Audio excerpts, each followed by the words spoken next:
There's a kind of betrayal that doesn't announce itself with cruelty. It arrives wrapped in love, carrying your mother's voice, wearing your father's face. And the most dangerous part that you've been told your entire life, that feeling this betrayal makes you the bad person. If you've ever felt crazy for wanting boundaries with people you're supposed to unconditionally accept, what I'm about to share will finally make sense of that confusion. Here's what most people don't understand.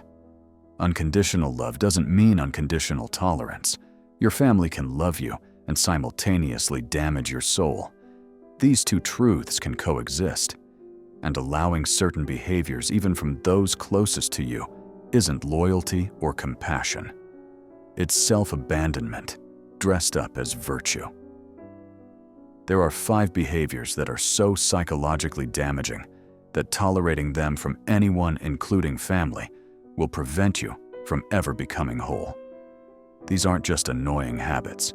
These are attacks on the foundation of your psychological integrity.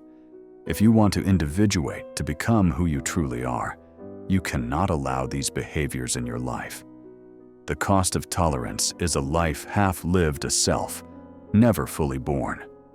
Before we dive deeper, if this resonates with your soul's journey, please hit that like button and subscribe for more transformational content. Your support helps this message reach other souls who need to hear it. Let me show you exactly what these behaviors are, and more importantly, why protecting yourself from them isn't selfish. It's the only way to become whole. Behavior 1. The shadow game. The first behavior you must never tolerate is also the most common and the hardest to recognize when it's happening. It's called projection. Everyone has a shadow, the parts of themselves they've deemed unacceptable and repressed into the unconscious. Everything we refuse to acknowledge about ourselves. Rather than owning these qualities, people unconsciously project them onto others, then attack those others for possessing what they can't acknowledge in themselves. Your mother calls you selfish every time you say no. Your father says you're cold when you need space. Your sibling accuses you of thinking you're better than them.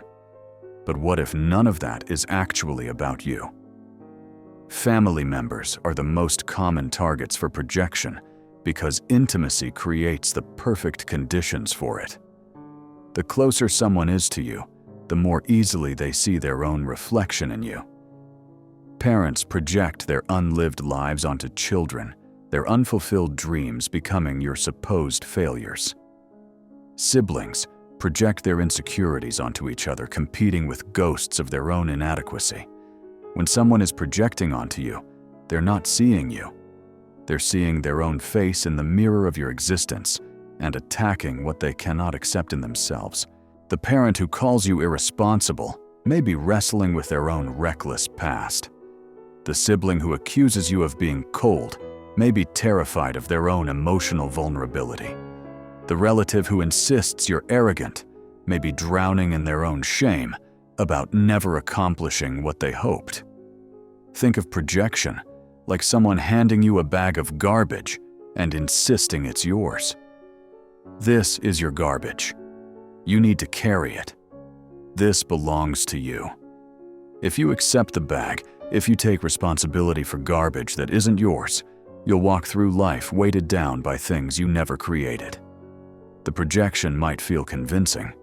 When someone insists with absolute certainty that you're selfish, cold, or irresponsible, their conviction can make you doubt your own reality. But their certainty comes from unconsciously recognizing their own disowned qualities. They're seeing themselves, not you. And here's the trap. The more you defend against their projections, the more you're unconsciously accepting that their accusations have validity. Defense is acceptance. The only response to projection is to refuse to carry what isn't yours. When someone tries to make you responsible for qualities they refuse to own in themselves, don't accept it. Don't defend against it. Don't internalize it. Simply refuse to carry their shadow for them. Behavior 2. Punishment for growth. When you start individuating, When you begin becoming your authentic self, the people around you will feel threatened, not consciously, but unconsciously. Because your growth forces them to confront their own stagnation. Your authenticity exposes their performance. Your boundaries reveal their enmeshment. And rather than examining themselves, many people, including family, will punish you for growing. They'll withdraw affection, create guilt, label you as changed in negative ways, accuse you of thinking you're better than them. They'll attack your emerging authenticity until you shrink back into the smaller version of yourself they're comfortable with. This is the family's resistance to individuation, the unconscious systemic opposition to any member becoming psychologically independent. One man had been doing deep work on his people-pleasing patterns and inability to set boundaries. As he grew stronger, more boundaried, more authentic, his family became hostile. His father stopped calling. His mother said, "You've changed. Therapy has ruined you. You used to be such a good son." His siblings accused him of being selfish and acting superior. He wondered if maybe he had changed for the worse, but the truth was different. They were punishing him for growing because his growth threatened their system. The family complex, the unconscious patterns that keep everyone locked in fixed roles. They needed him to remain the people-pleaser, who never says no, who absorbs everyone's problems, who maintains peace at the cost of himself. When he stopped playing that role, the system became unstable. So they tried to force him back into it through punishment. His family wasn't upset that he'd changed. They were upset that he was no longer willing to sacrifice himself for their comfort. That's not love responding to change. That's control responding to loss of power. This is the second behavior you cannot tolerate. Punishment for growth. When people attack you for changing, evolving, or becoming more authentic, don't shrink back to ease their discomfort. Their resistance to your growth is their problem, not evidence that your growth is wrong. Behavior 3. The violation of sacred space. Healthy boundaries are essential for individuation. You cannot become your authentic self if you're constantly invaded, controlled, or pressured by others. Boundaries are the necessary separation, the psychological space required for the self to emerge. But many people, especially family, don't respect boundaries. They see boundaries as rejection, as rudeness, as evidence you don't love them. And they'll repeatedly violate your stated boundaries, then make you feel guilty for having them. When someone violates your boundaries repeatedly, they're communicating clearly. Your needs don't matter. Your limits aren't real. My wants supersede your well-being. This is psychic invasion, the violation of your psychological sovereignty. Think of boundaries like the walls of your home. You get to decide who enters when they enter and what behavior is acceptable inside your space. If someone repeatedly kicks down your door after you've asked them to knock, you wouldn't tolerate that as just how they are. Yet people tolerate this exact violation psychologically every day. Someone says, "Don't call after 9 p.m., and family calls at 10 p.m., then acts hurt when you don't answer. You say, "I need space," and they show up uninvited. You say, "Don't comment on my body," and they continue making remarks, then accuse you of being too sensitive. The patterns are endless. You ask them not to discuss your relationship status, and it becomes the first topic at every gathering. You request they not share your personal information, and they tell everyone anyway, because they're family. You say you need a day to yourself, and they guilt you about not wanting to spend time with them. Each violation may seem small in isolation, but together they form a pattern of complete disregard for your psychological autonomy. Each violation is a message. Your boundaries aren't real to me. Your autonomy doesn't matter. I will do what I want regardless of what you need. Here's what makes boundary violations so damaging. Each time you allow someone to cross a boundary, you've stated you're teaching yourself that your needs don't matter. You're reinforcing that others' wants are more important than your limits. You're training yourself out of self-respect. The boundary violator knows what they're doing. They heard your boundary. They understood it. They chose to violate it anyway. And when you don't enforce consequences, you're giving them permission to continue. Boundaries without enforcement are just suggestions, and people will treat them accordingly as optional preferences they can disregard whenever inconvenient. Behavior for emotional manipulation. Emotional manipulation is using guilt, fear, obligation, or sympathy to get you to do what someone wants while making it seem like it's your choice. It's psychic coercion, the use of emotional pressure to override someone's autonomous will. Family members are often masters at this. I guess I'll just be alone then, after everything I've done for you. If you really loved me, you would. You're going to regret this when I'm gone. These statements aren't expressing feelings. They're deploying emotions strategically to manipulate your behavior.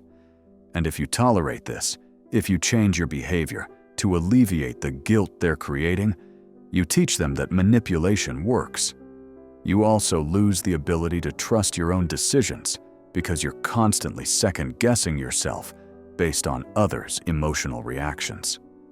One man had a mother who was a master manipulator.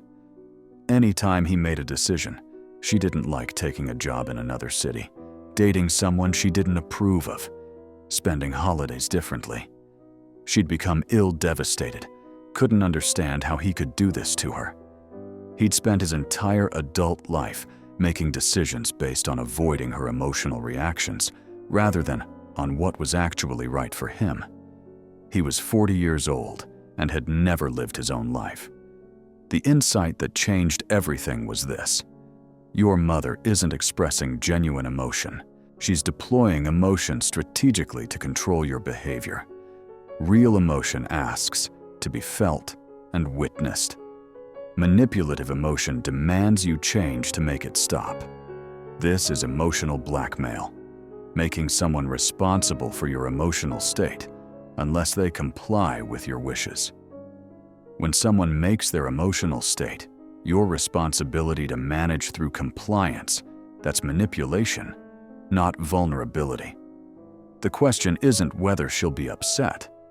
She will be. The question is whether you'll continue letting her emotional reactions control your life.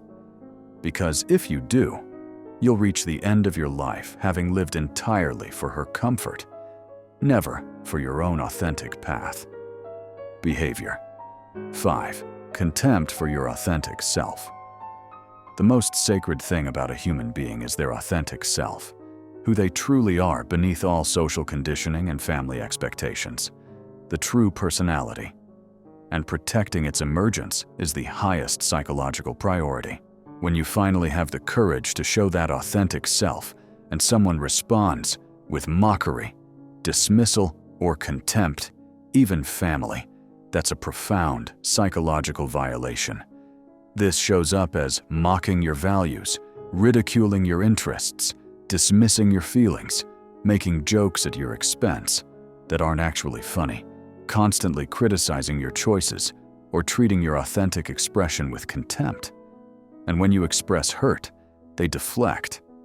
I'm just being honest. You're too sensitive. Can't you take a joke? I'm just trying to help. These aren't explanations. They're techniques to make you doubt your right to be hurt by their disrespect. Think of your authentic self like a seedling pushing through soil toward light.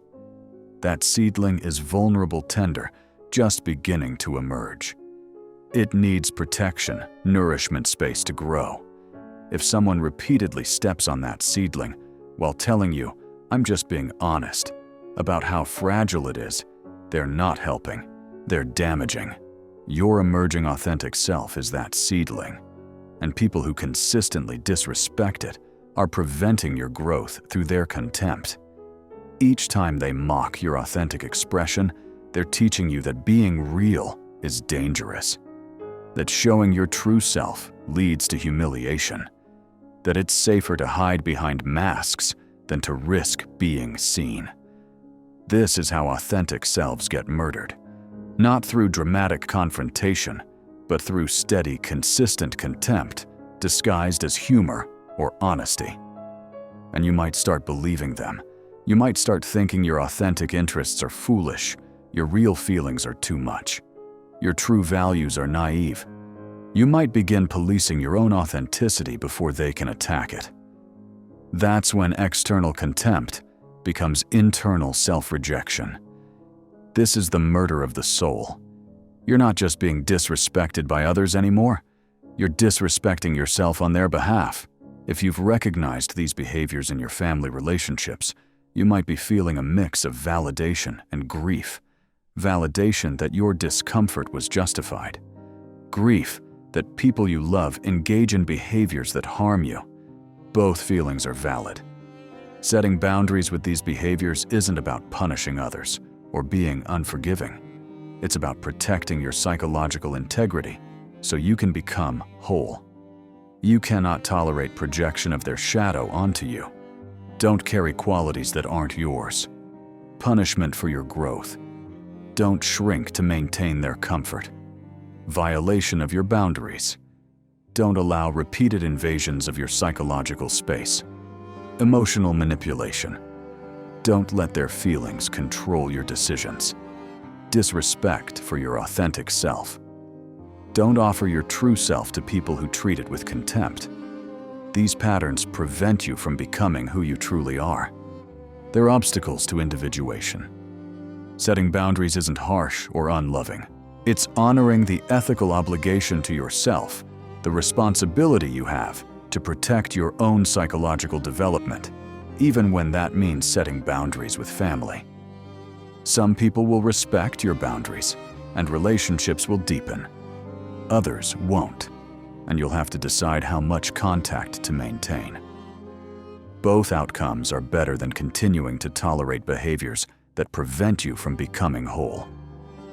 Here's the practical path forward. First, identify which of these behaviors you've been tolerating. Create awareness without judgment. Which behavior costs you the most psychological energy? Second, set clear boundaries. The formula is simple. Clear, specific, with consequences. For projection, I'm not carrying that assessment of me. That belongs to you. For growth punishment, my growth isn't up for debate. For boundary violations, I've stated this boundary. I won't remind you again, but I will enforce consequences. For manipulation, I hear that you're upset. I'm still making this decision. For disrespect, I won't continue conversations where my authentic self is mocked. Explanation isn't required. Simply state and enforce. Third, expect resistance. It will intensify first. Every boundary is a power redistribution. People don't release power gracefully. The manipulation increases before it decreases. Prepare for guilt rage. Freeze out other family members recruited to pressure you. Your boundary becomes real only when tested. Their resistance is not evidence you're wrong. It's evidence you're changing a system that needed changing. There are three possible outcomes: relationships that deepen when they respect boundaries and become authentic. Relationships that persist with distance when they don't respect boundaries and you maintain low contact. Relationships that end because they were only possible on the foundation of your self-betrayal. The question you might be asking is, what if I'm being selfish? Here's the distinction. Are you protecting your development or avoiding all responsibility? Honoring yourself teaches others how to honor themselves. Your boundaries are teaching. When you stop tolerating these behaviors, you give permission for others to do the same. Sometimes you're breaking cycles that have run for generations. This is lifelong work, not a one-time fix. Individuation is the work of becoming who you truly are, and it continues throughout life. Regression is normal. Notice it without judgment. You'll revisit these patterns at deeper levels. Build a support system of people who honor your authentic self. The connection between Carl Jung empath and personal development becomes clear here. As you develop healthy boundaries, you stop absorbing others' projections and emotions. You become an empowered empath rather than an overwhelmed one. This is the foundation of genuine personal development, built on psychological sovereignty rather than compliance. What changes when you stop tolerating these behaviors? You stop explaining yourself to people who've shown they won't understand. You stop carrying guilt for having needs. You recognize projection immediately and refuse it. You make decisions based on your authentic values, not others' reactions. You're comfortable with others' discomfort about your boundaries. You trust yourself in ways you never have before. Energy returns because you're no longer depleted by toxic dynamics. Authentic relationships deepen, built on real foundations. Self-trust solidifies because you've proven you'll protect yourself. Creativity emerges because your authentic self has room to breathe. Purpose clarifies because you're not living someone else's unlived life. The person you become when you stop tolerating these behaviors is who you've always been underneath. You're not harder, you're clearer. You're not colder, you're more discerning. You're not selfish, you're self-respecting. You're not difficult, you're differentiated. The privilege of a lifetime is to become who you truly are. Your wholeness gives others permission for theirs. You're breaking generational patterns. You're modeling healthy boundaries. You're creating a new template for relationship. Some family members may eventually follow your lead. Even if they don't, you've honored your soul's imperative. Understanding Carl Jung empath and personal development from this perspective transforms everything. True empathy doesn't mean absorbing others' dysfunction. It means holding compassionate space while maintaining your integrity.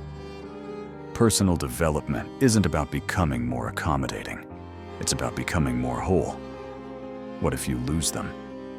Here's the hard truth. You cannot lose what you've never truly had. Relationships built on your self-abandonment were never whole relationships. What you're risking is the illusion of closeness. What you're gaining is the possibility of real intimacy or the freedom of honest distance. The ultimate choice is between their comfort and your soul's completion. You didn't come here to be comfortable. You came here to be whole. The journey toward Carl Jung empath and personal development continues beyond this moment. You now have the map. The path will be difficult and worth it. The most terrifying thing is to accept oneself completely, and you've just taken the first step. Your wholeness is not negotiable. Not for anyone, not even family. If this gave you permission to protect your authentic self, hit subscribe. We're building a community of people choosing wholeness over comfort. Which of these 5 behaviors resonates most with your experience? Share your story below. Your words might give someone else permission to set boundaries, to go deeper into shadow work, and how to reclaim projected parts of yourself. Check out the next video on your screen. Remember, choosing yourself isn't selfish. It's the only way to become whole. And you can't become whole while tolerating behaviors that attack your authentic self, not even from family.